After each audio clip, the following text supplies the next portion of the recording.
Hello, I'm local democracy reporter Emma Draper, and I've been finding out about the play areas in Douglas after there were some reports about the lack of maintenance in them. The Deputy Mayor of Douglas, Steven Crellin, says after inspecting these parks himself, he now understands parents' frustrations, and I've been speaking with him about this.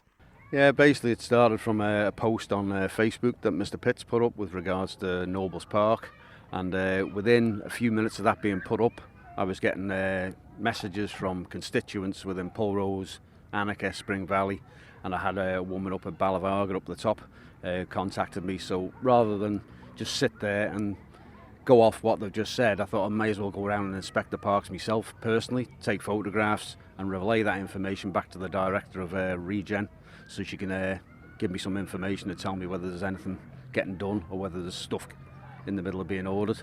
So she did. She came back to me after I'd done Annika first, then I went to Pulrose, went to Williston, and I went up to Balafton Meadow up there back where the nursery is. Inspected all them parks. Probably the worst one was probably Annika, so I sort of understood where the people were coming from. It was safe, but there was stuff there that was a bit outdated and was getting a bit worn, to be fair, and needed some repairs. So after speaking to the director of Regen, she said there is stuff ordered for Annika, which is it's getting painted shortly through a tender process.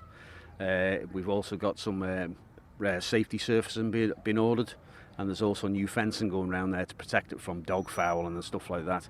A couple of issues that were raised was we had people coming back to us with regards Pulrose and Annika with disabled access and also pram access, because Annika sits in the middle of a field, and of course getting from the main path up into the park itself sometimes can be quite difficult for disabled people and for people with prams, as you know, trying to push a pram across a park, sometimes depending on the ground levels, can be quite difficult, to be fair. So had a word with them about that. They're in the middle of looking at that at the moment. Went down to Pulrose. That's the same sort of thing. It's got a small path going in, but there's nothing then, and the ground, even though it's reasonably level, it can be quite difficult for people to get round the park, especially if they're in a wheelchair or wanting to sit. I have noticed a few things around some of the parks with regards to seating. There wasn't enough seating. Some of the parks only had one seat in for a whole family, basically, when there's loads of people sitting there. So I've asked the parks to possibly look at getting some more seating put in some of the parks.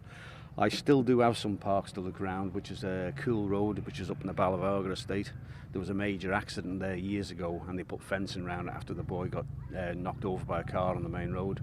So they've done a good job up there. It's all fenced off properly, so I've just got to go and visit that one, see where we are with that one, and then I'll relay that information back to parks. But I can't knock the parks guys, because the parks guys do a real good job, to be fair, and the parks are inspected on a weekly basis, and then they have a rolling programme of maintenance works, and of course that gets picked up by the guys in the parks department and done on a regular basis, so I can't really kick them for that, to be fair. Yeah, so we're doing. I probably won't go around and visit all the parks, because at the end of the day some of them are just green areas. So we've got Queen's Promenade, which is a green area. We've also got Loch Promenade, which is a green area at the moment, because we're waiting for the new park to be installed. Now that's due as a bigger project now, because originally it was going to be the park and then safety surfacing. Now it's going to be as one big project now, and it's going to be all done in one go.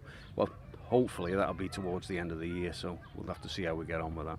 So, do you feel there's a little bit of pressure in that going around and inspecting these parks maybe brought attention to stuff that you weren't aware of previously?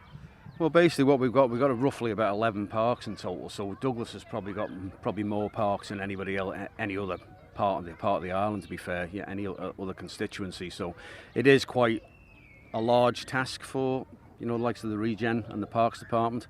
But to be fair to them, they do a good job, to be fair, and at the end of the day, they try their best. So. And you mentioned access for prams and access for wheelchairs. Is this something that you would like to push forward for a bit more? Yeah, I mean, disabled access these days is quite important. It doesn't matter where you are, whether it's a park, a swimming pool, just a normal park, karting area, stuff like that. It doesn't matter where you go in the world today. It's part of the Equalities Act at the end of the day, so you have to ensure there is disabled access, or there's some form of access so people can get in. It's not too bad on flat areas. The grass is maintained and it's a solid surface. people can get around the parks quite easy. But if you've got a park that's on a bit of an incline, or it's got some form of up and down slopes in the park, it's better if you have some form of solid path to be able to get round to the outside of the park itself.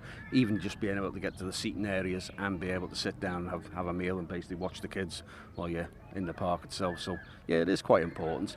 And to be fair, you know, they do look at that as part of the Equalities Act. When they're doing a scheme anyway, they always look at, you know, the access provisions and what can be given and what sometimes you can't give it. And it can outweigh the expense. The expense outweighs the benefits, if you know what I mean. But to be fair, they do look at it at every scheme they do. So there is places where they can report. If they've got a problem as well, I mean, they can use the council's reporting system. They've got a report a problem on it on the website. You can also contact the Parks Department directly. If you go onto the website, their number's there directly, and you can report directly to the Parks Department if you think it's really urgent. But there's also an email address on the website as well, so if you need to report something through an email, you don't want to talk to people, you just want to send a couple of photographs and say, can you send somebody around to have a look at that can be done as well. So please feel free to report anything you see, and we certainly try and get round and get it sorted, especially if it's a major safety issue to you as well.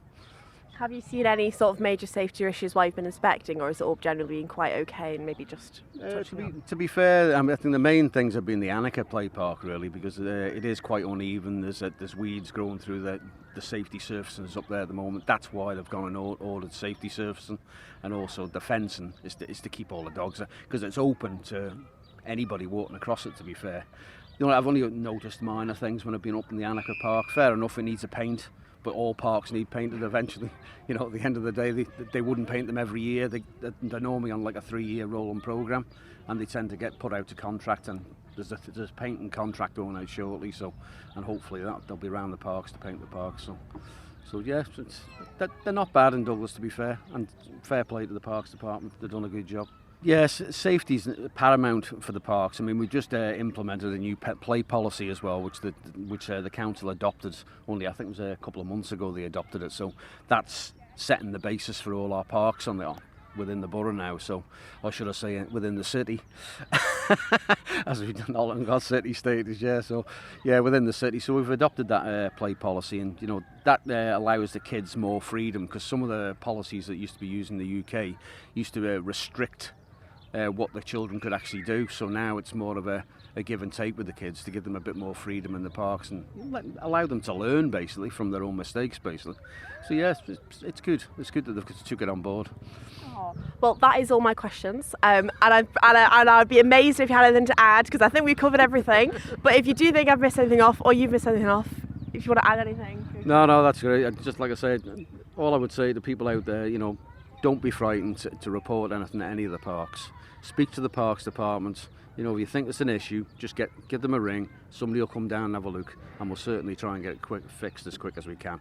And if it's going to be a major issue, we'll seal off that bit of equipment until we can get somebody down to get it fixed properly. Are people able to contact you? By all means, yeah. If you want to contact me, my details are on the council website anyway. So, you know, if you want to drop me a line, drop me an email, give me a call, whatever you want to do, just drop us a line. I'll certainly go out and have a look myself.